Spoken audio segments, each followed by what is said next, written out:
इस कार्यक्रम के पुण्यार्चक हैं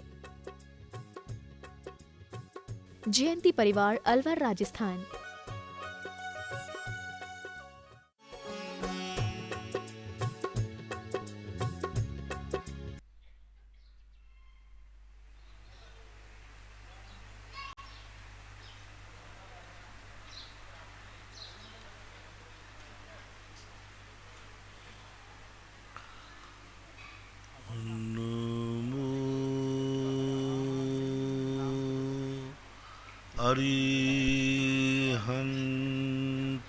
अरिहन्तार्णं नमो अरिहन्तार्णं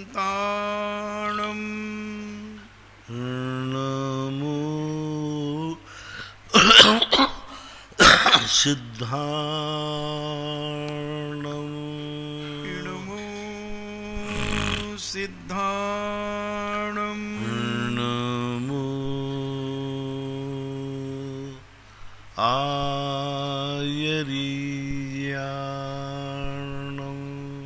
नमो आयर्याणं नमो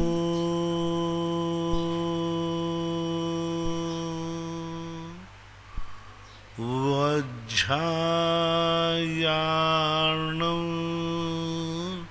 नमो उबज्झायाणं नमो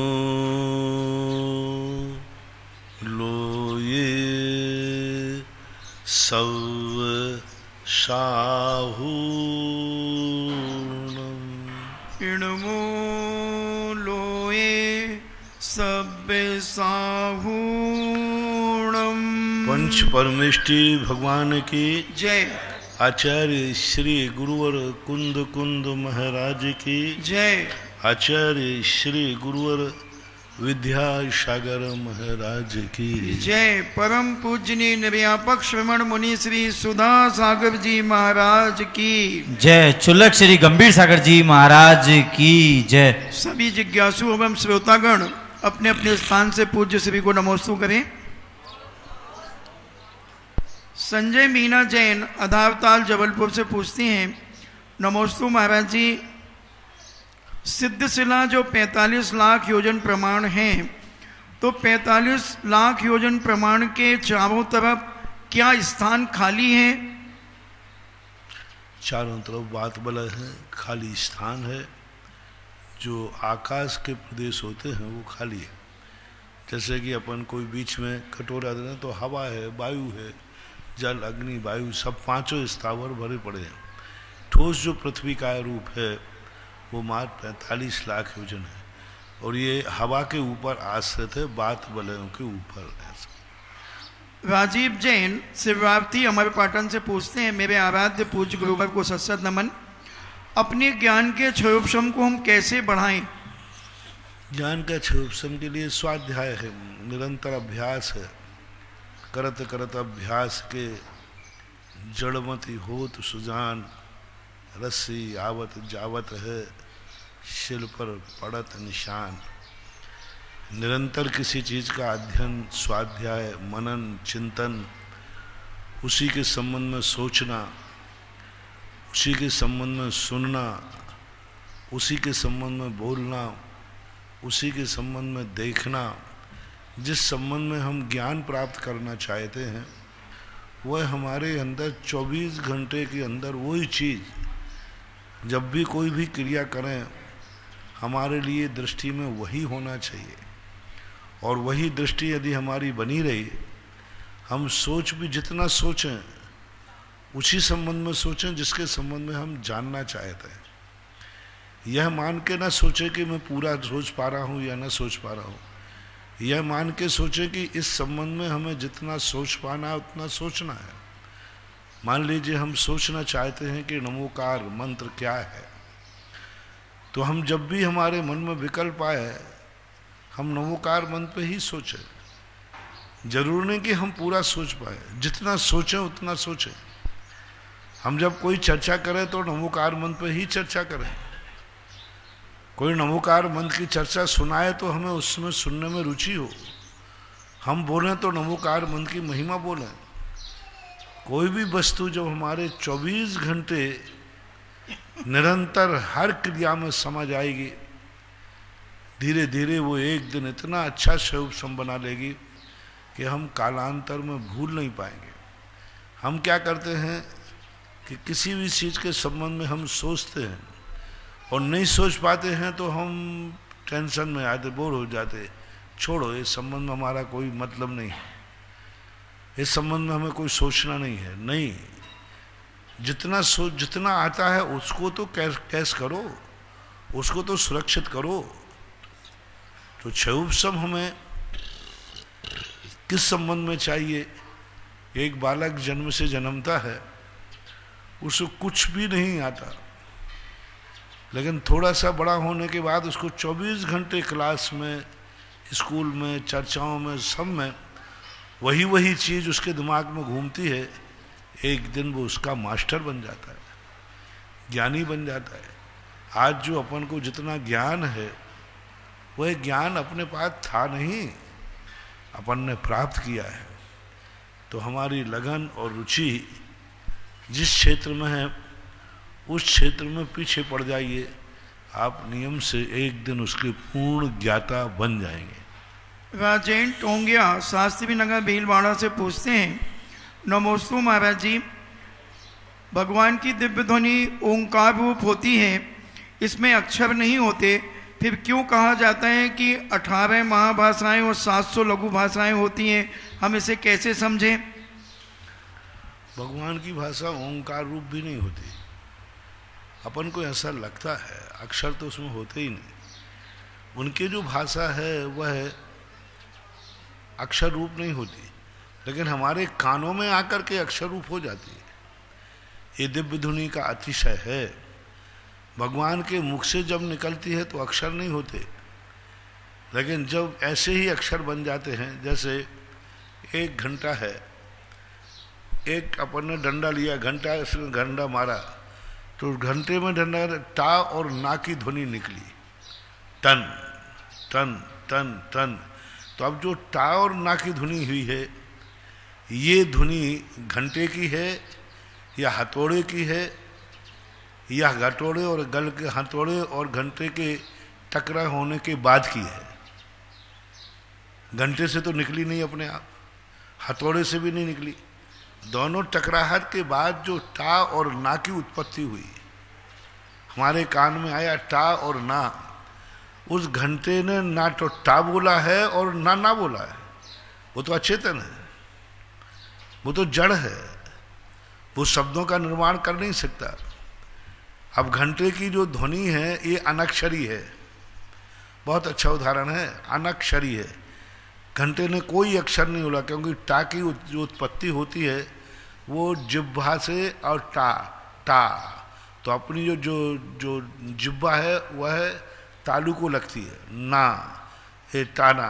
तो ये सारी जिह्वा जब बने, ना तो घंटे के बाद तालू है ना डंडे के बाद तालू है, तो अब ये भाषा कही जाएगी कि घंटे की ध्वनि है, अक्षरी कुछ नहीं है।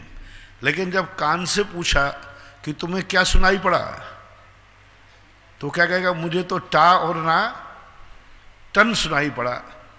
अब ये टन कहाँ से आ गया, टा और ना कहाँ से आ गया? घंटे से पूछा, बोले मैंने बोला नहीं। डंडे से पूछा, बोले मैंने बोला नहीं। और कान से पूछा तो बोले टा और ना मैंने सुना है। ढक ढक ढक, अभी ढक कौन बोल रहा है? तो ऐसे ही भगवान की वाणी होती है। भगवान के मुख से नहीं निकलती वाणी, भगवान के मुख से कोई शब्द नहीं निकलता, अक्षर नहीं निकलता, लेकिन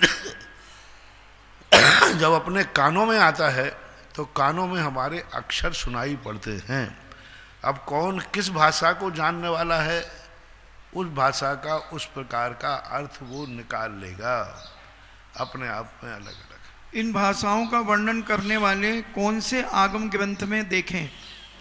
अब उतनी भाषाओं का तो आज भाषाएं ही प्रचलित नहीं है, उतनी भाषाओं का नाम भी नहीं मिलते। 700 भाषाओं के तो नाम ही उपलब्ध नहीं है। यही मान लीजिए, अब राजस्थान में राजस्थानी कितनी भाषा है, जयपुर तरफ जाओ तो अलग भाषा है, थोड़ा शेखावाटी चले जाओ तो राजस्थान है की है, अलग भाषा है। इधर मेवाड़ में अजमेर तरफ आओ तो वहाँ की भाषा अलग है, अटे भटे। थोड़ा जोध वहाँ राजस्थान तरफ जाओ तो अंडे उंडे। अब यहाँ के लिए हटे बटे कटे ये सब चीज़ें, कुछ अक्षरों की भाषाएं बदल जाती। इधर जोधपुर जाओ तो भाषा अलग है, इधर आ जाओ हाड़ौती की भाषा अलग है। अब कहने को राजस्थान एक ही राजस्थानी भाषा है, लेकिन उपभाषाएं कितनी हो जाती हैं। हिंदी भाषाओं को कितने कितने प्रकार से लोग बोलते हैं। शुद्ध मारवाड़ी अभी कोई बोलने वाला मिल जाए तो शुद्ध मारवाड़ी नहीं समझ पाए। बाबा रतन लाल जी थे आर के वालों के, किशनगढ़ के, शुद्ध राजस्थानी बोले, उनके परिवार के लोग ही पूरी भाषा नहीं समझे, वे ही नहीं बोल पाए। आजकल के बच्चे ही नहीं बोल पाए, लेकिन वो बोलते थे बिल्कुल शुद्ध राजस्थानी भाषा। तो ये भाषाएं हैं, बदलती रहती हैं। डॉक्टर मगन जैन आष्टा से पूछते हैं, नमोस्तु महाराज जी, विसंवाद और योग वक्रता में शब्द भेद भले हो पर अर्थभेद नजर नहीं आता, इसको समझाने का प्रयास। दोनों बहुत अंतर है। विसंवाद का अर्थ होता है कुतर्क, और वक्रता का अर्थ होता है कुटिलता।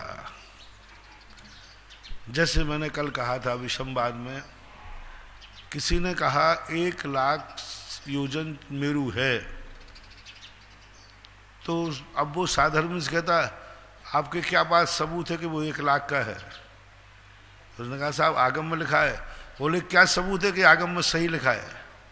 अभी फालतू विसंवाद है, ना तो तुम जानते हो ना तुम जानते हो, और आगम में लिखा है क्या करने को लगे तो गलत है ये तुमने कैसे कह दिया, और सही है तो तुमने कैसे कह दिया। बस ये कहलाता है, इसमें छल कपट नहीं है, विसंवाद है। मतलब व्यर्थ की बातों पर झगड़ा करना जिसका हम कभी निर्णय ही नहीं कर पाएंगे। साहब आंख ही क्यों देखती, कान क्यों नहीं देखते, इस बात पर बहस छिड़ गई। अब दो व्यक्तियों में बहस उड़ी, बोले आंख ही क्यों देखती है, कान क्यों नहीं देखते, कान ही क्यों सुनते हैं, आंख क्यों नहीं सुनती। अब इसकी बहस करो, अपन बहस करते हैं। चलो क्या है इसका अंतर? साहब अग्नि गर्म ही क्यों होती है, ये आंखें दोनों ही यहां क्यों होती हैं, एक आंख यहां होना चाहिए एक आंख यहां होना चाहिए, कायदा है। अब इसी पर बहस कर रहे हैं। साहब ये दो आंखें ही क्यों, बहस करो, इस पर सिद्ध करो। विज्ञान से कह दो तो वो भी नहीं हो पाएगा। भगवान से कहो भगवान आप ही बता दो, बहस करो। भगवान कहते हैं मैं क्या करूं, है तो है। यदि भगवान से भी पूछा जाए, चलो अपन भगवान से पूछते हैं कि भगवान ये दो आंखें यहीं क्यों होती हैं, तो भगवान क्या उत्तर देंगे?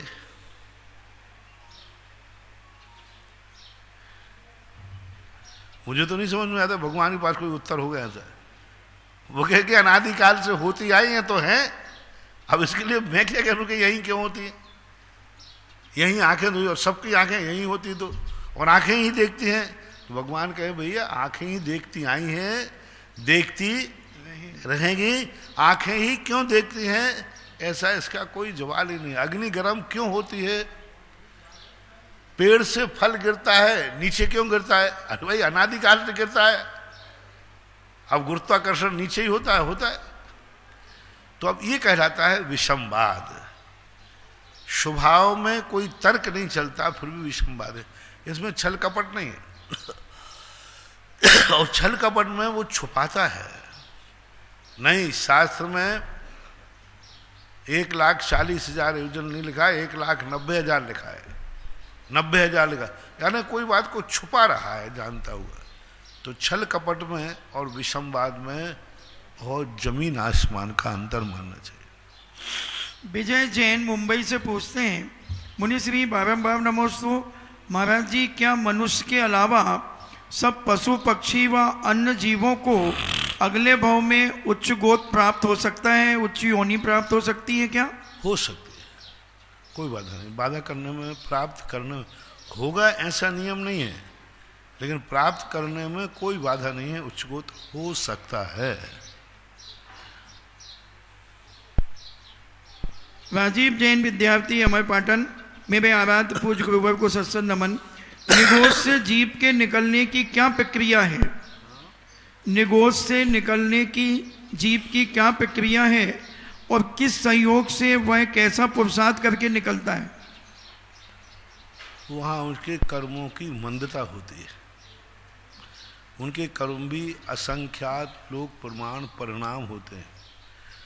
उन परिणामों में कभी कभी कर्म की शक्ति मंद पड़ती है, और जिस समय उसकी मंद शक्ति का उदय होता है उसी समय यदि उसके आयु बंध का समय हो जाए और उसी समय उसकी मौत हो जाती है तो निकल के बाहर आ सकता है। कोई अलग से पुरुषार्थ वो करता है ऐसा आगम में कोई उल्लेख नहीं मिला। पुरुषार्थ यानी उसके कर्म का उदय ही उसकी भवितव्यता है, और कर्म के उदय उस समय मंद हो जिस समय उसका जीवन का अंत होने वाला हो। तो ऐसा कोई निमित्त मिल जाता है तो भड़बूजे के चने का उदाहरण देते हैं उज्ज्वल भगवती आराधनाकार कि पहले मटके में रेत भर देते थे, चने भर देते थे, ढक देते थे। कभी वो तंगरे को पलटने वाला लकड़ी से उनको पलटता है, उसी समय उसने ढक्कन को उठाया, उसी समय कोई चना फूट करके बाहर आ गया। अनायास उसका ढक्कन का उठना हुआ और उसका फूटना हुआ, और वो एंगल भी मिल गया कि जहाँ से ढक्कन उठाता वहीं पे बाहर आ गया। तो कुछ चने भड़बूजे के बाहर उछट करके आ जाते हैं। ऐसे ही निगोदिया जीव में एक श्वास में 18-10 बार जन्म मरण करते रहते हैं, और कुछित कदाचित उसके आयु बंध के समय मंद कर्म का उदय आया, उसी समय उन्हें मरण को प्राप्त हुआ तो वो निगोज से उछट करके व्यवहार राशि में, त्रस राशि में आ जाता है। महेंद्र जैन पत्रकार इंदौर से पूछते हैं, नमोस्तु गुरुवर, आचार्य भगवान श्री विद्यासागर जी महाराज को पुण्य वर्चस्वी की उपमा दी जाती है, तो इसका क्या अर्थ है? पुण्य वर्चस्वी, पुण्य का वर्चस्व इनके पास है। पुण्य वर्चस्वी का अर्थ होता है पुण्य की चरम सीमा। आज संसार में सबसे ज़्यादा पुण्य कर्म का उदय किसका है? तो कहते हैं आचार्य श्री का है।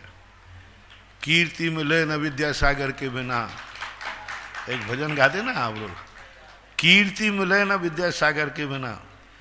विद्यासागर को कीर्ति घेरे रहती है, और जो विद्यासागर का नाम ले लेता है उसकी भी कीर्ति बढ़ जाती है। हाँ, जो कह देता है कि मैं विद्यासागर का चेला भगत हूँ, उसकी भी इज्जत बढ़ जाती है। तो आज बड़े बड़े आचार्य हैं, बड़े बड़े साधु हैं, लेकिन कीर्ति जो यश कीर्ति है, जो आचार्य श्री की है, उसमें जगत में कोई आज तक अभी कोई दूसरा तोड़ नहीं है। वर्तमान में जो यश और ख्याति है, और उनकी हर तरफ की यश ख्याति है, सब तरफ से उनका यश, जिस तरफ से उनकी खुद की चर्या की तरफ देख लीजिए, उनके आचार विचार देख लीजिए, उनकी शिष्य परंपरा देख लीजिए, सब तरफ से उनका यश, पुण्य का उदय सब तरफ से फैला हुआ है। और वो पुण्य उनकी एक अपने आप में निधि और साधना और तपस्या का फल है। आज सब कोई कितना भी कुछ करे, बड़े बड़े तपस्या करने वाले भी साधु हैं, लेकिन उनका इतना यशस कीर्ति नाम कर्म का उदय नहीं है। लेकिन आचार्य श्री का आप देखो, सब तरफ से, चारों तरफ से यश की महिमा। तो बस वही बात है, कीर्ति मिले न विद्या सागर के बिना, मुक्ति मिले न भगवान महावीर के बिना, ऐसा कुछ कहते हैं, भजन गाते ऐसा माना। धीरज जैन मदनपुरी कॉलोनी सहारनपुर से पूछते हैं, नमोस्तु महाराज जी, मंदिर जी में जब हम शाम को जाते हैं, दीपक जलाते हैं, तो हम देखते हैं कि कुछ लोग जलते हुए दीपक में घी डालकर भगवान की आरती कर लेते हैं। तो ऐसा करना कोई दोष तो नहीं है? नहीं, कोई दोष नहीं, कोई बात नहीं।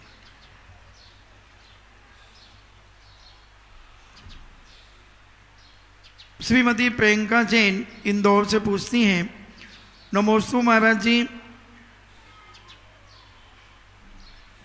आचार्य श्री को एक निष्कंप साधक क्यों कहा जाता है? निष्कंप साधक आचार्य श्री को क्यों कहा जाता है? आप लोग कहते हैं, मैंने कहा ना उपाधियां हैं, उपाधियां भक्त अपने आप से कुछ भी कहते रखता है। वो जिसमें देखता है निष्कंप का साधक का अर्थ है ये, इतनी विपरीत परिस्थितियां होने पर, हीन संगन होने पर भी सब तरफ आज तक आचार्य श्री ने अपनी चर्या को सदोष नहीं बनाया। कोई उनके ऊपर कोई आज कोई भी ऐसा दाग नहीं है। लोग कहते हैं ना, तुझे सूरज कहूं तो उसमें आग है, तुझे चंदा कहूं तो उसमें दाग है। तू ऐसा सूरज है, ना दाग है ना आग है। तो निष्कंप उनकी साधना है। अपन देख रहे 50 साल हो गए आचार्य श्री को दीक्षा लिए हुए, दिन दूने रात चौगने उनका तेज सूर्य बढ़ ही रहा है।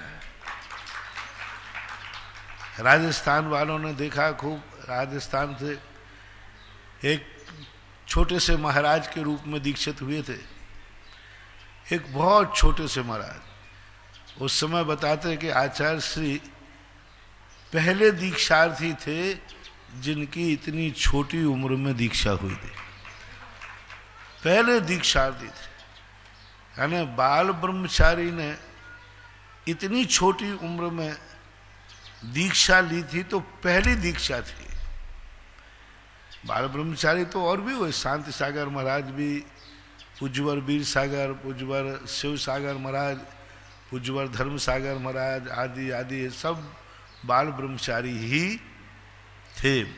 शांति सागर महाराज की पूर्व परंपरा में सब बाल ब्रह्मचारी ही हुए हैं। जितने आचार्य हुए सब अभी तक की तारीख में, तो जो मूल परंपरा से है, देखो शांति सागर महाराज शादी तो हुई थी शांति सागर महाराज की, लेकिन वो छोटे में शादी हो जाती थी। 6 साल की उम्र में आवागमन नहीं होता, 9 साल मरण को प्राप्त हो गए। बाल ब्रह्मचारी थे। पूज्यवर शिव सागर बाल ब्रह्मचारी, वीर सागर महाराज जी बाल ब्रह्मचारी, धर्म सागर महाराज जी बाल ब्रह्मचारी, ज्ञान सागर तो ब्रह्मचारी थे ही, विद्यासागर तो हैं ही। तो ये जो परंपराएं थी, अजय सागर महाराज जी बाल ब्रह्मचारी थे। पर जिस उम्र में आचार्य श्री ने दीक्षा ली, वो उम्र एक बहुत छोटी उम्र उस समय मानी जाती थी। लोगों ने काफी विशेष प्रकार से, तो सबसे छोटे महाराज की दीक्षा हुई, और आज वो विश्व के सबसे बड़े महाराज बन गए। यानी नदी जब निकलती है तो बड़ी छोटी होती है, और फैलते फैलते फैलते जाकर वो अनंत सागर में फैल जाती है। तो आचार्य महाराज का ऐसा ही उनके जीवन में रहा कि उनका यश, उनकी कीर्ति, उनकी साधना, उनका ज्ञान, उनका तप दिन प्रतिदिन बढ़ता ही चला गया। उनके कभी भी वो पीछे नहीं आए, निष्कंप इसलिए रहे कि वो कभी अपनी विपरीत परिस्थितियों में कभी भी वो कंपायमान नहीं हुए, वो पीछे नहीं हटे। उन्होंने अपना सब कुछ आगे ही बढ़ाया है। ऐसे साधकों की उपमाओं का कोई अंत नहीं होता। अपन कोई भी उपमा दे दें, वही उपमा उसमें फिट हो जाते। नीलम आशीष जैन अहमदाबाद से पूछते हैं, हमारे परिवार के आराध्य गुरुदेव के पावन चरणों में कोटि कोटि नमोस्तु। पूज्य आजकल मंदिर जी में हम या कोई और व्यक्ति दान आदि की बोली लेते हैं तो लोग कटाक्ष करते हैं कि इनके पास तो गलत तरीके से धन आ रहा है, और कुछ लोग ऐसा बोलते हैं कि मंदिर में बहुत पैसा है, दान देने की क्या आवश्यकता है। तो ऐसे लोगों को हम कैसे समझाएं? दोनों बातें हैं। गलत तरीके से तो पैसा सभी के पास आ रहा है। सवाल आने का नहीं है, सवाल व्यय करने का है। कम से कम दुनिया गलत तरीके से कमा रही है और गलत तरीके से ले जा रही है। कम से कम को हम कह देना हम भली गलत तरीके से ला रहे हैं, लेकिन भेज तो अच्छे तरीके में रहे हैं। अच्छा तरीका ही तो मैं अपना रहा हूँ, मैं एक काम तो अच्छा कर रहा हूँ कब से। और जो दान नहीं देते हैं वे आय तो गलत तरीके से कर ही रहे हैं और व्यय भी गलत कार्यों में ही जा रहा है। संसार में कोई भी धन होता है उसमें आरंभ और परिग्रह तो करना ही पड़ता है। बिना आरंभ परिग्रह के धन नहीं आ सकता। तो जैनाचार्यों ने आय पर ज्यादा जोर नहीं दिया, सबसे ज्यादा जोर दिया व्यय पर। यह नहीं पूछा गया जैन दर्शन में तुमने कैसे कमाया, यह पूछा गया तुमने कहाँ कमाया। कैसे कमाया जाता है ये तो कई तरीके तुम्हारे सरकार से, समाज से कानून बना देता है, इस तरीके से कमाओगे, अन्य तरीके से, लेकिन गमाने का तरीका कोई सरकार नहीं बनाती। इसलिए दूसरा, मंदिर में पैसा है या नहीं है यह सवाल नहीं है। मैं आपसे पूछता हूं कि ये प्रश्न आप लोग अपनी जिंदगी में गृहस्थ में क्यों नहीं उठाते। आपके घर में खाने को है कि नहीं पहले बताओ सब लोग। हमारे भक्त लोग बताएं भाई, सभी भक्तों के यहाँ खाने पीने को है कि नहीं है। खूब अच्छा है। सबके पर मकान भी है, बाल बच्चे अच्छे पल रहे कि नहीं सब। फिर क्यों कमा रहे हो,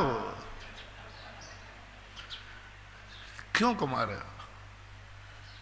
90% लोगों जीवन में कोई कमाए नहीं तो आराम से जिंदगी चल सकती है।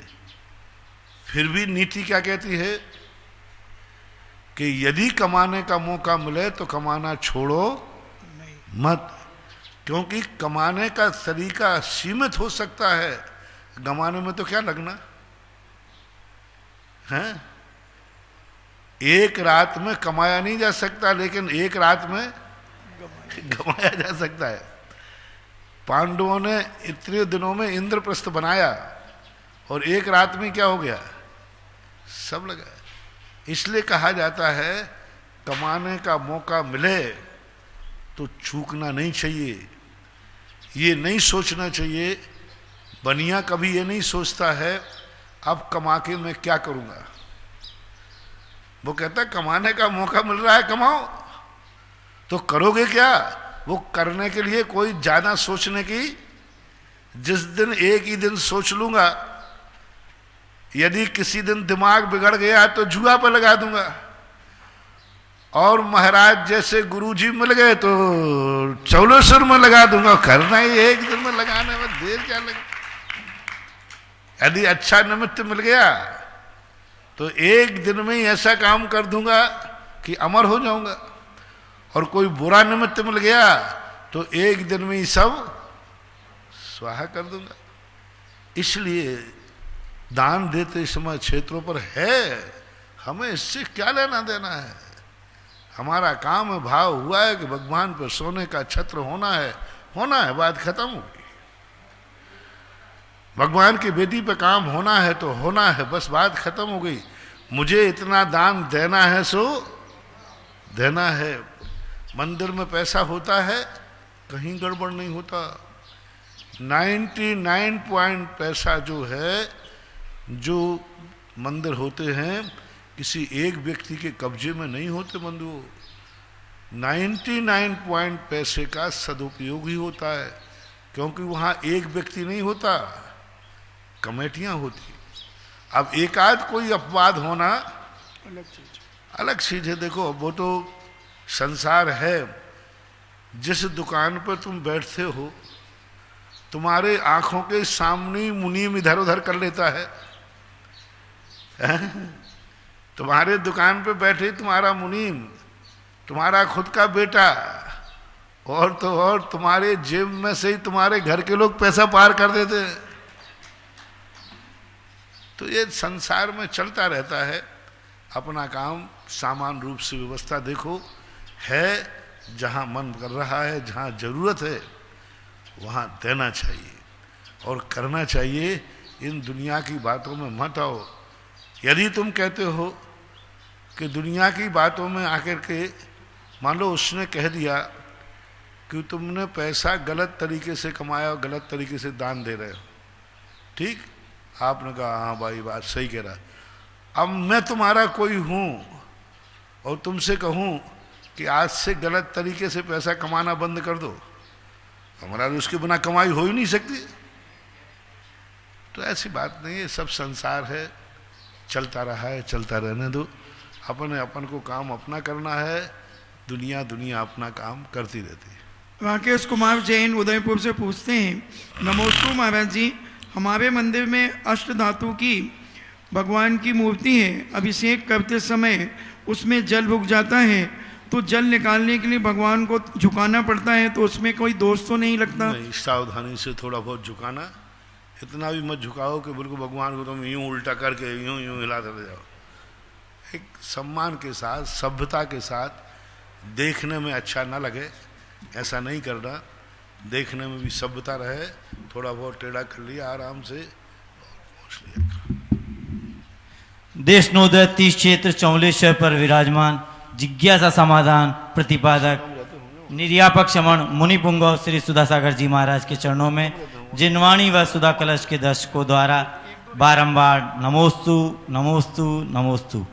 प्रथम जिज्ञासा के लिए श्री महावीर जी सेठी भीलवाड़ा और दूसरी तरफ से मनीषा जी लाखेरी तैयार रहें। गुरुवर नमोस्तु नमोस्तु नमोस्तु।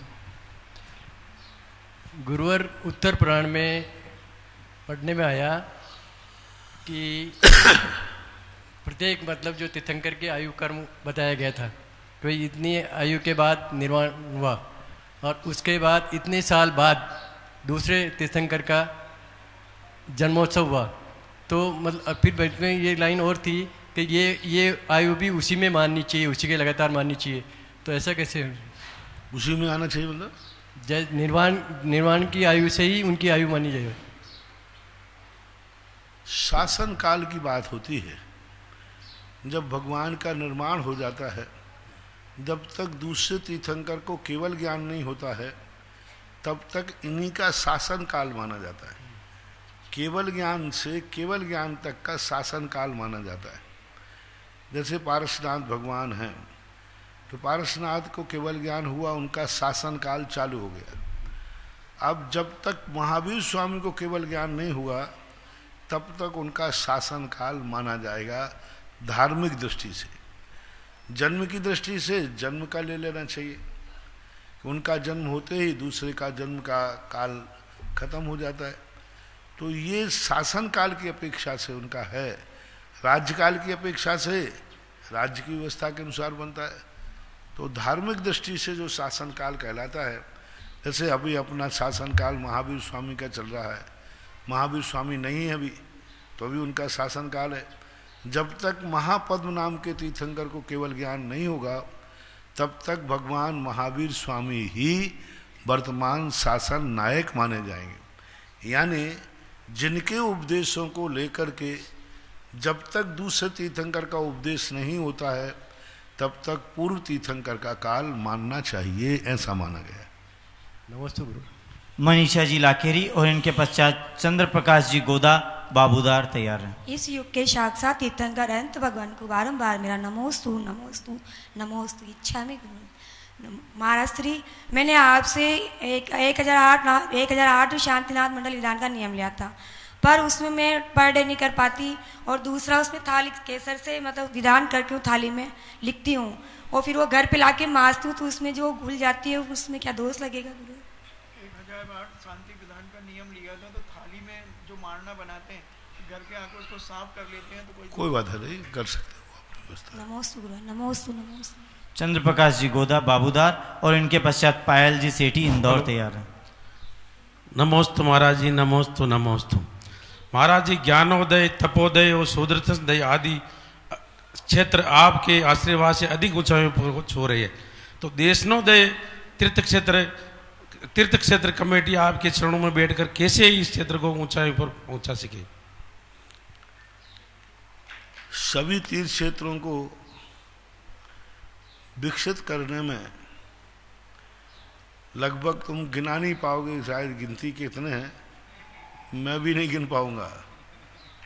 उन तीर्थ क्षेत्रों में इतना आज तक किसी भी तीर्थ क्षेत्र पर इतना नहीं सोचना पड़ा जितना कि चौलेश्वर पर सोचना पड़ रहा है। कभी कभी कुछ ऐसी घाटियां होती हैं, ऐसे विचार होते हैं जिन पर बहुत सोचना पड़ता है, बहुत विचार करना पड़ता है।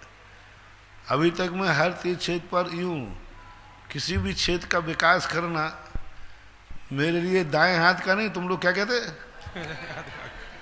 सही बात, तो बाएं हाथ का खेल, ऐसा आप लोग कहते हैं, कहा करते हैं।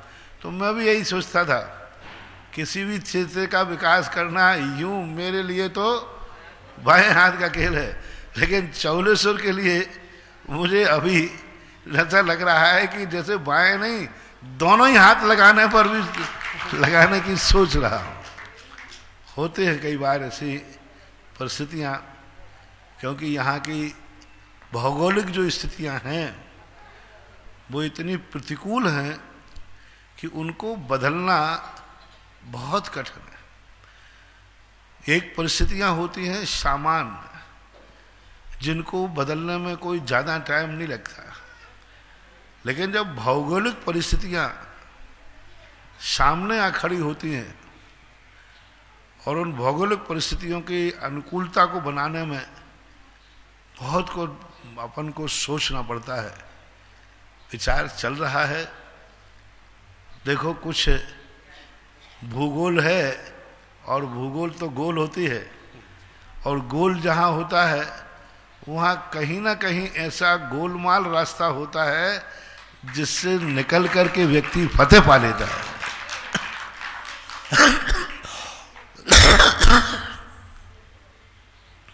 तो ऐसी स्थिति में चल रही है बेकल्प स्थितियाँ। देखो क्या होने वाला है, क्या होगा, बस सारी दुनिया से ये कहना ही है, बस सब तैयारी करके रखो अपना मन। मुझे जितनी टाइम लग रहा है इतना तुम्हें टाइम नहीं लगना चाहिए, क्योंकि मुझे तो भौगोलिक परिस्थितियों पर विचार करना पड़ रहा है। तुम्हारे लिए ये सब कुछ विचार करने की जरूरत नहीं है, क्योंकि तुम जितना सोच पाओगे उससे कई गुना मैं सोच करके सारे रास्ते साफ कर दूंगा। और आप लोगों को तो बस तैयारी करके रखना है कि जिस दिन जो चीज की यहां से घोषणा हो शाम तक वो पूरी हो। जय हो। बस इसलिए मन बना करके सब बैठे रहो कि चौलेश्वर का कब क्या होना है, किसी भी समय छप्पड़ फाड़ करके कुछ हो सकता है। स्थितियां के लिए सब क्या होगा, कैसे होगा, इसके संबंध में सब सोच रहा हूँ, विचार कर रहा हूँ। आगे तो फिर भगवान के केवल ज्ञान में जो झलका है वही होता है और वही होगा। देशनोदय तीर्थ क्षेत्र जो अभी खांड प्रस्थ है, जो महाराज श्री के आशीर्वाद से एक दिन इंद्रप्रस्थ बनेगा, जिसको भी इसमें नींव की ईंट बनना हो और अपना इसके लिए महाराज श्री ने भूदान और तीर्थ क्षेत्र तीर्थ रक्षक आप आदि बन सकते हैं, भूदान में अपना सहयोग कर सकते हैं और तीर्थ रक्षक बनकर 1,11,000 में आप अपना सहयोग करा सकते हैं। और यहाँ पर प्रतिदिन शांति धारा होती है जो लाइव पर 8:45 बजे पारस चैनल पर और 10:40 पर जिनवाणी चैनल पर आती है। जिनको भी शांति धारा में नाम लिखाना हो आप कमेटी से संपर्क कर सकते हैं। और पायल जी सेठी इंदौर और इनके पश्चात संजय जैन लाखेरी तैयार हैं। महाराज श्री के चरणों में मेरा और मेरे पूरे परिवार की ओर से बारंबार नमोस्तु नमोस्तु नमोस्तु। इच्छा में गुरुवर। महाराज जी, जब मैं छोटी थी तो मेरे दादाजी मुझे रोज मंदिर ले जाते थे और मुझे बहुत सारे पाठ पूजन सब सिखाए। तब मैं सीखती चली गई, मेरे मन में कोई प्रश्न नहीं आया। लेकिन अब जब मैं मेरी छोटी 3 साल की बच्ची को ये सब सिखा रही हूँ तो मेरे मन में ही कई प्रश्न उठ रहे हैं और मेरी बच्ची भी मुझसे प्रश्न पूछने लगी है। तो उसमें से एक प्रश्न मैं आपके समक्ष रखने का मौका मुझे मिला है, तो कृपया मार्गदर्शन कीजिए। मेरा प्रश्न ये है कि हमारे जो 24 तीर्थंकर हैं उनके जो चिन्ह हैं वो उन्हीं भगवान के वही चिन्ह क्यों हैं, इसका कारण मैं बहुत सोचती हूँ। मेरी जो मदर इन लॉ है उन्होंने भी बहुत पुराण पढ़े हैं, मैंने उनसे भी पूछा, लेकिन उनसे भी मुझे संतोषजनक उत्तर नहीं मिल पाया कि ये भगवान का यही चिन्ह क्यों है, क्या स्टोरी है इसके पीछे। कृपया मार्गदर्शन कीजिए। पहले की बच्चियां जो होती थी, बच्चे होते थे, वो ज़्यादा बुद्धि नहीं लड़ाते थे, बट परंतु तो लेकिन कुछ नहीं होता था। आज के बुद्धि हर चीज़ में लड़ाते हैं। इसका लॉजिक है, क्या होता है, पूरे शरीर में 1008 लक्षण होते हैं तीर्थंकरों के। लक्षण का अर्थ रेखाओं से बना हुआ, कहीं रेखाओं से सांप बना रहता है, कहीं तोता, कहीं सांतिया, कहीं बैल, कहीं सिंह, कहीं सूकर। सबके शरीर में एक से चिन्ह होते हैं, पर उनका स्थान निश्चित नहीं होता। उन स्थान निश्चित नहीं होता। स्थान में जैसे शेर का चिन्ह ऋषभदेव को भी था, लेकिन वो घूंटे में था या हाथ में था। ऋषभदेव महावीर स्वामी को बैल का चिन्ह था, लेकिन वो गले में पड़ गया, कहीं पड़ गया। दाएं पैर के अंगूठे में यहाँ पर एक चिन्ह होता है तीर्थंकरों को, और वहाँ जो चिन्ह बना रहता है, सौधर्मेंद्र भगवान के जन्म के समय भगवान के दाएं अंगूठे को देखता है और उसको देख करके उनका चिन्ह घोषित करता है। इसलिए ये चिन्ह काल्पनिक नहीं होते, ये जन्म से ही तीर्थंकर के दाएं। अब ऋषभदेव के यहाँ बैल का चिन्ह यहाँ पाया गया। यदि वही बैल का चिन्ह पैर में और कहीं होता, हाथ में होता, तो वो चिन्ह नहीं माना जाता। यानी प्रत्येक तीर्थंकर के शरीर में 1008 चिन्ह होते हैं। उन 1008 चिन्हों में जो चिन्ह दाएं पैर के अंगूठे पे पड़ जाता है, वह चिन्ह उनका घोषित किया जाता है। ये इसका लॉजिक होता है, मतलब वो मनगढ़ंत नहीं होता, वो उनका वहाँ बना हुआ आता है। इनके पूर्वभवों से उनका कोई संबंध नहीं है। जैसे तुम कहो वो काकताली न्याय से महावीर स्वामी का बन गया कि वो शेर की पर्याय से थे, उनका शेर नहीं, ऐसा कुछ भी नहीं है। उनके भवों से कोई संबंध नहीं है। ये अनायास उनकी आकृति में जो पड़ता है वो चिन्ह घोषित किया जाता है। संजय जी जैन लाखेरी और उनके पश्चात वसंती देवी कोटा तैयार है। नमोस्तु गुरुवर, लाखेरी समाज की ओर से त्रिबार नमोस्तु गुरुवर। आपकी जिज्ञासा समाधान निरंतर सुनता हूँ। मुनिश्री द्वारा दीपक से आरती करना सही बतलाया है। कृपया आरती सह का सही अर्थ बताने की कृपा करें। आरती का अर्थ बताने का। आरती का अर्थ एक रूढ़ अर्थ भी है, कुछ अर्थ भी है। असमन्तात परि आरती, यानी चारों तरफ से भगवान के संपूर्ण गुणों से, द्रव्य गुण पर्यायों से, उनके गुणों से रति करना, अनुराग करना आरती कहलाती है। हे भगवान, मैं संपूर्ण गुणों को, आपके गुणों को जानना चाहता हूँ। घुमाने का अर्थ होता है, हे भगवान, हम संपूर्ण रूप से कोई एक चीज़ नहीं जानना चाहता हूँ, आपके संपूर्ण गुणों को जानना चाहता हूँ, आपकी त्रिकाल पर्यायों को जानना चाहता हूँ, आपकी द्रव्य गुण पर्यायों को जानना चाहता हूँ, आपकी निमित्त नैमित्तिक शक्तियों को जानना चाहता हूँ, आपके अंदर जो संपूर्ण रूप से शक्तियाँ विद्यमान हैं, समस्त शक्तियों का मैं ज्ञाता बनूँ और रति यानी उनके प्रति मैं अनुरागित हूँ, ये वस्तुएं मुझे भी प्राप्त हो। एक और दूसरा, आरती एक रूढ़ अर्थ में आती है कि जब हमें किसी को, दूसरों को दो रूप में आरती होती है। एक पूज्य पुरुष की आरती होती है, पूज्य पुरुष की आरती की जाती है उनके गुणों को प्रकट करके अपने में प्राप्त करना, और एक नज़र के लिए आरती की जाती, नजराना बोलते हैं, जो छोटों की भी होती है, बड़े लोग छोटों की करते हैं। तो उस दीपक से उनके गुणों को जो किसी के नज़र के द्वारा धूमिल किए जाते हैं उनको पुनः प्रकाशित करने का भाव करना। इसलिए धार्मिक रूप की आरती तो यही है जो कि गुणों को प्राप्त करने के लिए की जाती है। नमोस्तु। वसंती देवी कोटा और इनके पश्चात विनोद जैन मेहरोनीपुर झांसी। हे गुरुवर नमोस्तु नमोस्तु नमोस्तु। हे गुरु, स्वर और व्यंजन के बीजाक्षर को शरीर पर स्थापित कर ध्यान किया जा सकता है क्या?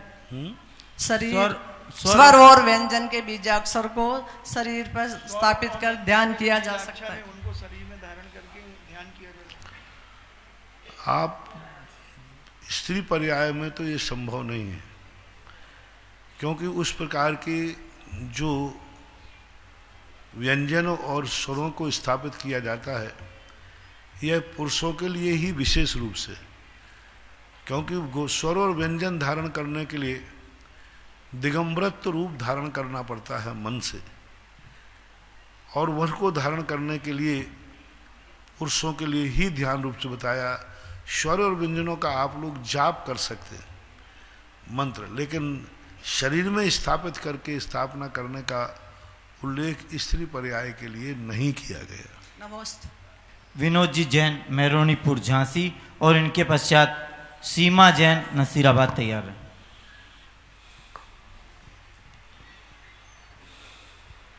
नमोस्तु महाराज जी, नमोस्तु नमोस्तु नमोस्तु।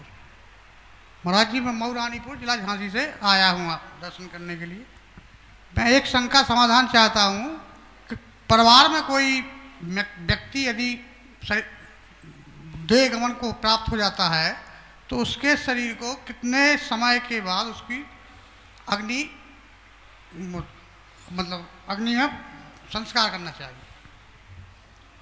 कम से कम 48 मिनट।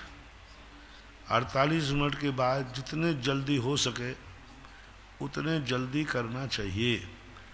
आगम में बस इतना ही उल्लेख है 48 मिनट के जैसे होने के बाद। अब रात्रि में यदि हो जाता है तो रात्रि में दाह संस्कार करने का निषेध है। अंधेरे में रात दाह संस्कार नहीं करना चाहिए, फिर प्रातःकाल करना चाहिए, ऐसा शास्त्रों में उल्लेख आया है। बाकी अपनी व्यवस्था के अनुसार जितना शीघ्र हो जाता है तो अच्छा है। जब दाह संस्कार किया जाता है तो समाज वाले उसका अर्थी का परिक्रमा दे देते, तो क्या ये उचित है? नहीं है। हमारे यहाँ मृत्यु के बाद कोई भी क्रिया कर्म करने का उल्लेख नहीं है। परिक्रमा आदि लगाना करना ये कोई लॉजिक नहीं है। परिक्रमा इसलिए लगा देते हैं कि चारों तरफ घूम के देख लो अच्छी तरह से आग लगी है कि नहीं लगी, कहीं लकड़ी खिसक नहीं जाए, कहीं जल नहीं जाए। इस अपेक्षा से सब लोग घूम के देख लेते हैं। बाकी परिक्रमा लगाने का कोई औचित्य हो, कोई उल्लेख हो, कोई भी उल्लेख नहीं। हमारे यहाँ डेड बॉडी होने के बाद कुछ भी करने का कोई भी प्रावधान नहीं है। जितनी ये क्रियाएं हैं सब लोक व्यवहार हैं, लोक क्रियाओं से आया है। जैनागम में इनका कोई वर्णन नहीं किया गया। नमोस्तु नमोस्तु। गुरुदेव के चरणों में मेरा और मेरे परिवार की ओर से त्रैबार नमोस्तु। सकल गे गायक तदपि निजानंद रसलीन, सो जिनेन्द्र जयवंत निज अरिरज रहस विलीन। इन पंक्तियों का क्या अर्थ है?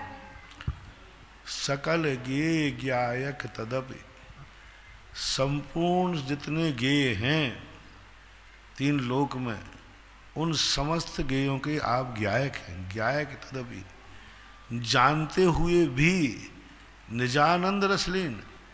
हम लोग तो बाहर को जब देखते हैं तो अंदर का उपयोग खत्म हो जाता है। हमारा मन बाहर चला जाए तो माला में से मान चला जाता है। लेकिन भगवान आपका ज्ञान कैसा है? सारे जगत को जानता हुआ भी निजानंद लीन, यानी आप माला भी फिर रहे हैं और बाजार में भी घूम रहे हैं। हम तो मन में बाजार चला जाए तो माला गायब हो जाए, और माला में हो जाए तो बाजार गायब हो जाए। लेकिन आपका ज्ञान तो सारे संसार को जानता है। तदपि, जानता हुआ भी निजानंद रसलीन, अपने आनंद में अपने आत्मा को जानने में किंचित मात्र भी बाधा नहीं बनता। सो जिनेन्द्र जयवंत नित, ऐसे जिनेंद्र जयवंत हो नित्य आरि रज रहस्य विलीन। आरि यानी मोहिनी कर्म, रज यानी जो है ज्ञानावरणी, दर्शनावरणी और अंतराय। आरि रज यानी ज्ञानावरण, दर्शनावरण, ये तीन, और रहस्य यानी अंतराय, ये चार कर्म। आरि यानी मोहिनी, रज, आरि रज, रज यानी ज्ञानावरण, दर्शनावरण, रहस्य यानी अंतराय। आरि रज रहस्य विलीन यानी विलीन यानी चार घातिया कर्मों को जिन्होंने नष्ट कर दिया है। नमोस्तु। श्री अम्बुलोक जी गोदा और इनके पश्चात शर्मिष्ठा जैन प्रतापपुर तैयार है। मेरे और मेरे परिवार के आराध्य गुरुवर के चरणों में बारंबार नमोस्तु नमोस्तु नमोस्तु। गुरुवर, जिज्ञासा है कि दैनिक जीवन में कुछ रसीद पत्रक वगैरह या बिल वगैरह आते हैं, उनमें भगवान के और गुरुजनों के चित्र अंकित होते हैं। समय निकलने के बाद उनकी असाधना होती है, तो गुरुदेव इसमें क्या दोष है? काय में आदि चित्र जैसे रसीद वगैरह या बिल वगैरह होते हैं, कोई बात नहीं। आसाधना ये क्या है? छायाएं कहलाते हैं जी, ये प्रभावना के अंग कहलाते हैं। इनकी आसाधना की नहीं जाना, इनकी आसाधना कभी होती नहीं है। जब ये नष्ट हो जाते हैं, जमीन में पड़े रहते हैं, तो इनकी आसाधनापन को करना नहीं, पर इनकी आसाधना कभी होती नहीं, क्योंकि जब तक इनमें प्राण प्रतिष्ठा नहीं होती है तब तक इनमें कोई भी आसाधना का विकल्प नहीं आता। ये छाया चित्र कहलाते हैं। जैसे महाराज लोग हैं, चलते हैं तो उनकी छाया जमीन पे पड़ती कि नहीं पड़ती? जी, जमीन पे पड़ती है, गंदगी पे पड़ती है, सब पड़ती है, लेकिन वो कभी छाया पे दोष होने से उनका कोई दोष नहीं आता।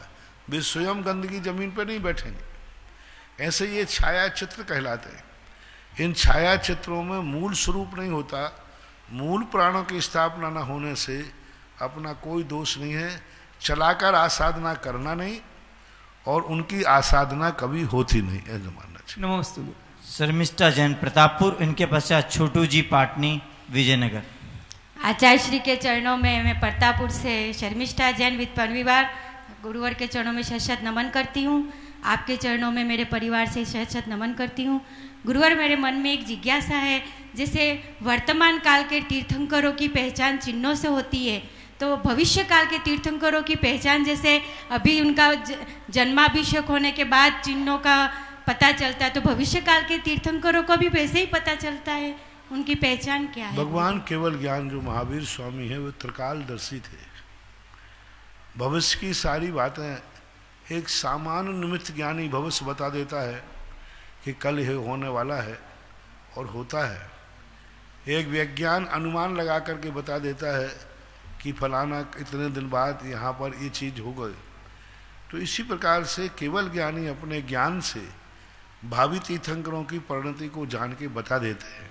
हालांकि भावी तीर्थंकरों के चिन्ह तो अभी तक घोषित हुए नहीं, लेकिन उनके कहाँ जन्म लेंगे, उनके माता पिता कौन होंगे, इस संबंध का कुछ इतिहास मिलता है। तो एक सर्वज्ञ भगवान के केवल ज्ञान की विशेषता है कि वो भावी पर्याय को भी जान जाते हैं। नमोस्तु गुरुदेव। नमोस्तु। छोटू जी पाटनी विजयनगर, उनके पश्चात मधु जैन अजमेर तैयार है। नमोस्तु गुरुदेव, नमोस्तु गुरुदेव, नमोस्तु गुरुदेव। मेरी एक छोटी सी जिज्ञासा है कि हम बहुत समय से मंडल विधान करते आ रहे हैं और कराते भी हैं। उसमें जो हम भगवान का जब स्थापना करते हैं मंडल विधान के बीच में ठोने में, तो जो लौंग से स्थापना करते हैं वो लौंग गिन के चढ़ाने चाहिए या अनगिनित चढ़ाने चाहिए? और दूसरा, जो मंडल विधान की जयमाला के पहले 1 से 8 लौंगों से वो जाप करते हैं, तो वो जाप के लौंग ठोने में चढ़ाने चाहिए, बीच में मंडल में, या जिस थाली में द्रव्य चढ़ाते हैं उसी में चढ़ाने चाहिए? वैसे संख्या का तो कोई उल्लेख आगम में मिला नहीं। स्थापना का जरूर ये कहा है लवंग आदि में स्थापन करना।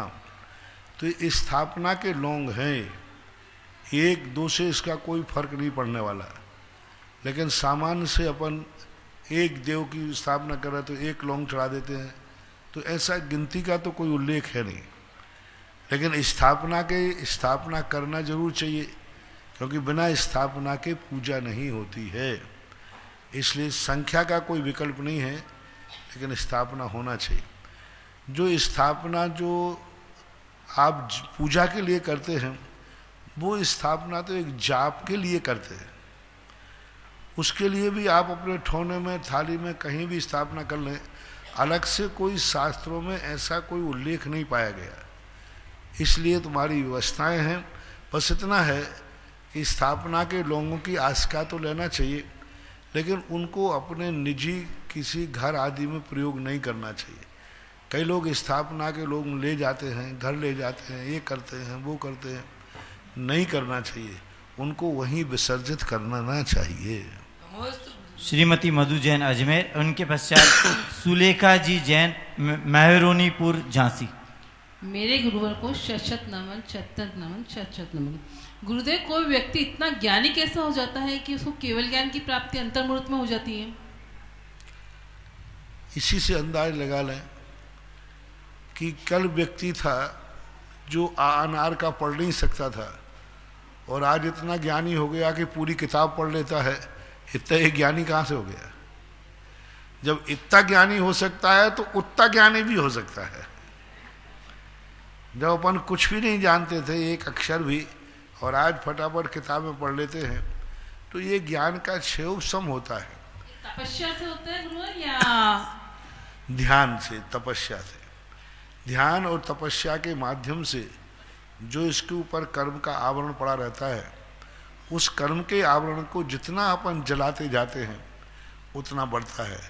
द्रव्य श्रुत पढ़ने से, मेहनत से बढ़ता है, और भाव श्रुत जो होता है त्याग तपस्या से बढ़ता है।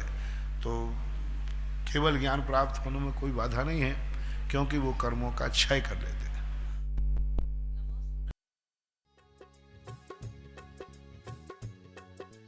इस कार्यक्रम के पुण्यार्चक थे जयंती परिवार, अलवर, राजस्थान।